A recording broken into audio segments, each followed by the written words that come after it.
आता आपला कांदा भाजला बघा. यामध्ये लसूण, आलं आणि पुदिन्याची पेस्ट घालायची 2 चमचे. मिक्स करायचे. आता ती पेस्ट घातल्यानंतर आपल्याला हा जो मसाला आपण केला होता, गरम मसाला आणि कांदा आणि टोमॅटो, कोथिंबीर मिक्स, तो पण मसाला त्यामध्ये घालून भाजून घ्यायचे.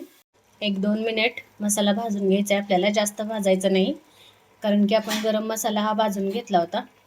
आता हा मसाला भाजल्यानंतर आपल्याला इथं काश्मीरी लाल तिखट ॲड करायचं आहे बघा. मी इथं 2 चमचे घालणार आहे काश्मीरी लाल तिखट. आता यामध्ये हे मॅरिनेट केलेलं चिकन घालून व्यवस्थित मिक्स करून घ्यायचं आहे. या पद्धतीने असं मिक्स करून झाल्यानंतर यामध्ये थोडंसं पाणी घालायचं आहे बघा आपल्याला, आणि मिक्स करून घेऊन आपल्याला चिकन शिजेपर्यंत आपल्याला हे शिजवायचं आहे ग्रेव्ही. तर हे बघा, कुकरवरती अशा प्रकारे प्लेट झाकून आपल्याला हे चिकन 80% शिजवून घ्यायचं आहे. आता मीडियम गॅस करायचा आहे आपल्याला आणि हे चिकन शिजवून द्यायचं आहे. आता मी इकडं पाणी गरम करायला ठेवलेलं आहे. आपल्याला भात पण 80% शिजवून घ्यायचं आहे, 80 ते 90%. त्यासाठी मी पाणी गरम करून घेतलेलं आहे. यामध्ये 1 चमचा तूप घातलेलं आहे आणि आपल्याला यामध्ये आता अर्धा लिंबू पिळून घ्यायचा आहे, म्हणजे भात आपला पांढरा शुभ्र होतोय बघा. पाण्यामध्ये जर आपण लिंबू पिळला तर कितीही जुना तांदूळ असला तर हा पांढरा शुभ्र होतो. तर यामध्ये मी अर्धा लिंबू आणि मीठ आणि 1 चमचा तूप घातलेला आहे. आता हे पाण्याला उकळी आली की आपण यामध्ये तांदूळ घालणार आहोत. आता बघूया आपण पाण्याला उकळले आहे का. तर पाण्याला उकळी आलेली आहे. आता यामध्ये आपल्याला हा तांदूळ घालायचा आहे बघा. भिजून आपला तांदूळ कसा एकदम लॉंग झालाय बघा एकदम. तर आता आपण पाण्यामध्ये तांदूळ टाकलाय बघा. आता आपल्याला मीडियम गॅसवरती हा तांदूळ 80% शिजवायचा. अशा पद्धतीने आपण हा तांदूळ शिजवून घ्यायचा आहे बघा व्यवस्थित.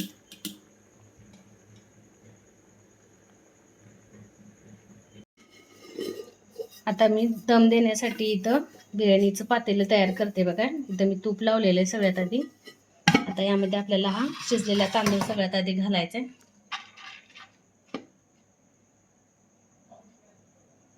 आता यामध्ये तळलेला कांदा थोडासा, कोथिंबीर,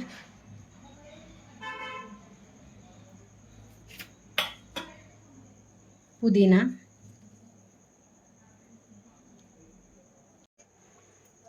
आता हे चिकन आणि ही ग्रेव्ही याच्यावरती आपल्याला घालून घ्यायची आहे बघा. चिकनचा थर द्यायचा आहे.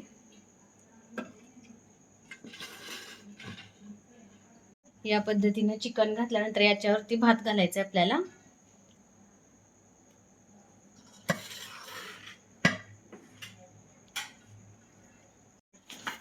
याच्यावरती तळलेला कांदा,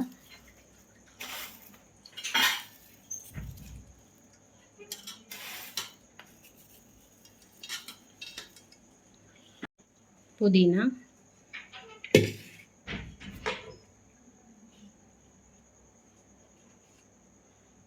आणि कोथिंबीर, हे सगळं घालून आपल्याला गॅसवरती तवा ठेवून त्याच्यावरती दम देऊन घ्यायचंय, हे पातेलं ठेवून. तर आता बघू शकता तुम्ही गॅसवरती मी हे दम देण्यासाठी प्लेट झाकून ठेवलेलं आहे. एक 15 ते 20 मिनिट ठेवायचं आहे आपल्याला फुल गॅस सोडून.